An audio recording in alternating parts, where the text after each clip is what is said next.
Fundamentalisme agama dan sains. Pertumbuhan sains sering dianggap sebagai prestasi luar biasa karena menggambarkan dunia dengan cara-cara ilmiah. Sains dilihat sebagai simbol peradaban modern. Fundamentalisme menolak sistem budaya modern yang meminggirkan yang sakral dan mendorong pluralisme. Fundamentalisme mengadaptasi sains dan berupaya merebut kembali masyarakat yang telah dibentuk oleh alam pikiran modern dan sekuler untuk kembali kepada hal-hal yang sakral tadi. Sekilas tentang fundamentalisme dan sains. Fundamentalisme mengadaptasi peradaban modern dengan cermat, membangun sintesis antara tradisi dan modernitas, menolak keistimewaan metode dan nilai modern, termasuk sains. Umumnya, para fundamentalisme tidak anti-ilmiah dan menegaskan bahwa mereka tidak asing dengan sains. Malah seringkali ditemukan mereka kagum ketika berhadapan dengan sains dan teknologi modern. Adanya persaingan antara fundamentalisme dan sains dalam perebutan pengaruh dalam budaya dan politik. Fundamentalisme membuat klaim-klaim kebenaran dan bersamaan dengan itu memunculkan pertentangan antara mereka dengan kelompok sekuler, terutama dari praktisi sains modern.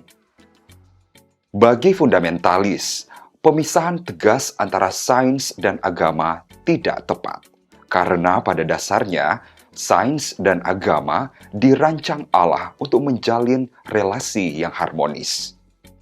Ketika konflik sains dan agama terjadi pada masa pencerahan, fundamentalisme mengklaim diri sebagai pemulih relasi harmonis antara sains dan agama sebagaimana dikehendaki Allah. Fundamentalisme menegaskan diri sebagai pembela kebebasan manusia yang otentik dan yakin kebebasan berakar pada kehendak yang ilahi. Tentang kebebasan ini, John Garvey mengemukakan beberapa hal. Pertama, para fundamentalis mengabdikan diri pada cita-cita kebebasan, karena kebebasan adalah tanda relasi antara manusia dan Allah. Manusia itu saleh jika secara bebas menaati perintah Allah. Seperti dikatakan John Calvin, bahwa kebebasan sejati merupakan ketundukan secara sukarela kepada kehendak Allah. Ikuti kehendak Allah, tidak kontra dengan kebebasan manusia. Jerry Falwell mengatakan bahwa kebebasan tidak merusak moral manusia. Pada teori liberal, kebebasan memungkinkan manusia menentukan pilihan, misalnya bebas memilih melakukan aborsi atau melahirkan. Fundamentalisme yakin dan mendorong ajaran bahwa kebebasan bersifat sepihak. Maka dalam konteks negara, pemerintah harus mendorong warganya untuk bebas melakukan kehendak Allah. Cita-cita fundamentalisme agar manusia hidup sesuai dengan kehendak Allah. Fundamentalisme radikal atau militan berhadapan dengan berbagai persoalan, seperti kesehatan, pertumbuhan populasi, ketercukupan air,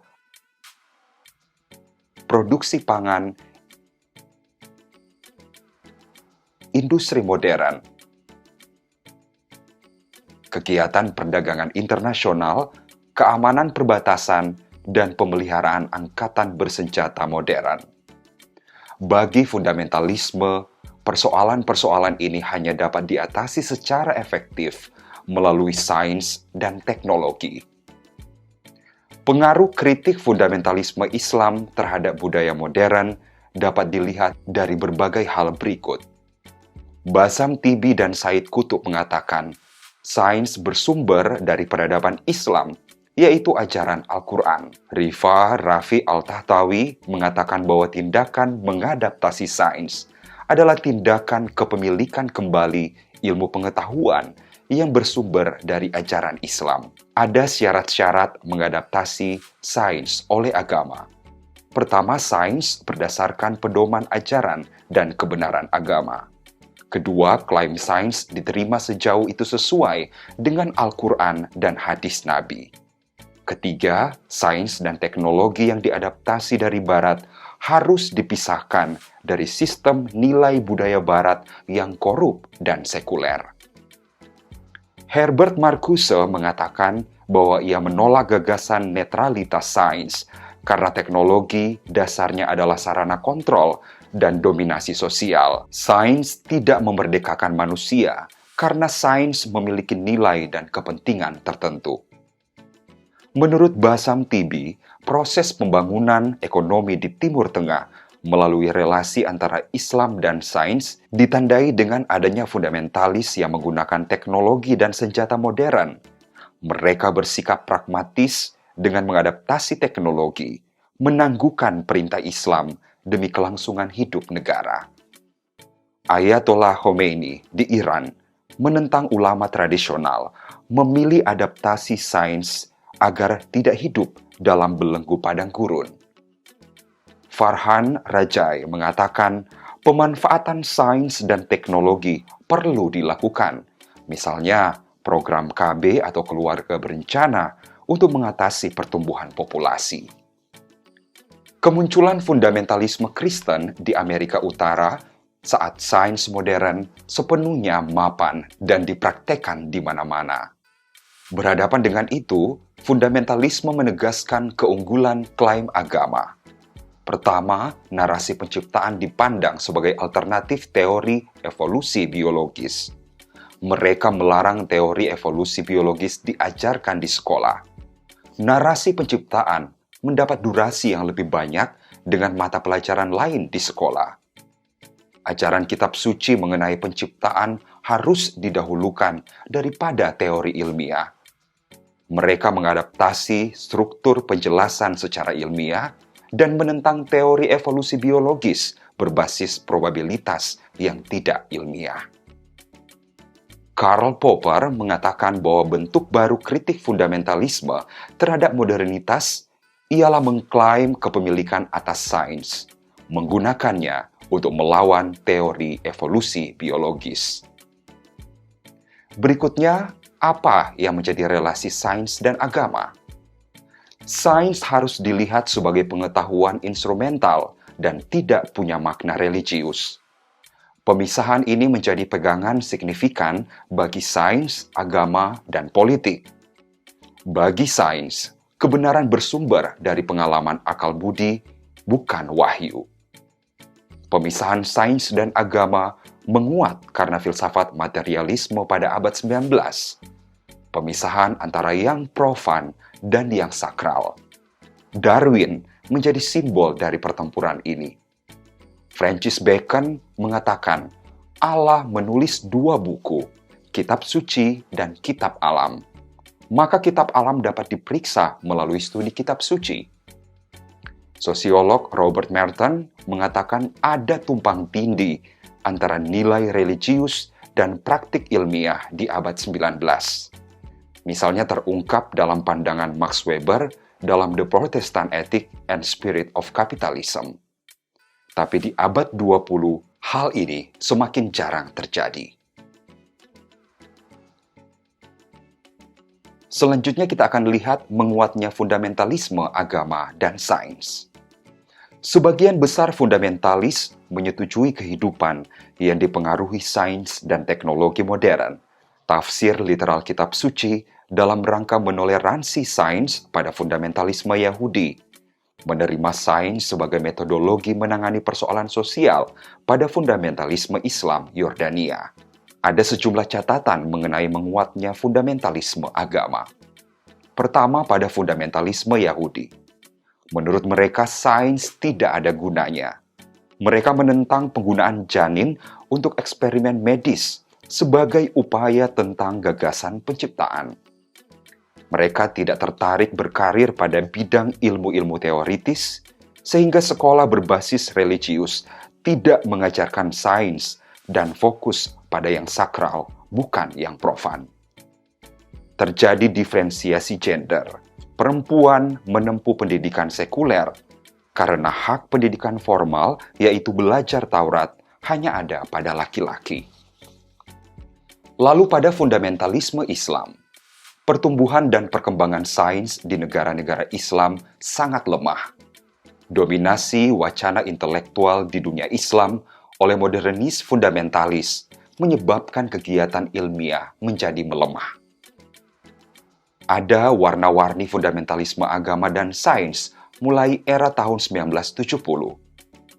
Di tahun 1970, di Amerika Utara dan Eropa Barat, sains identik dengan militer yang terkesan menindas.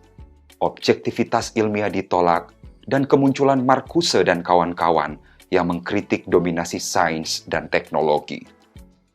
Hanya para fundamentalis militan yang menolak sains, yang lain berupaya mengadaptasi sains dalam kaitannya dengan pelaksanaan ajaran agama. Contohnya, penyebaran kaset khotbah di Iran dan penggunaan radio dalam tradisi Yahudi untuk kepentingan siaran agama. Seorang fundamentalis Mesir, Imaduddin Khalil, mengatakan, sains adalah instrumen netral dan tidak menyesatkan. Sains dapat digunakan untuk melayani Islam. Sains modern bukan hanya pencapaian peradaban Barat, karena peradaban Islam punya kontribusi membangun fondasi sains.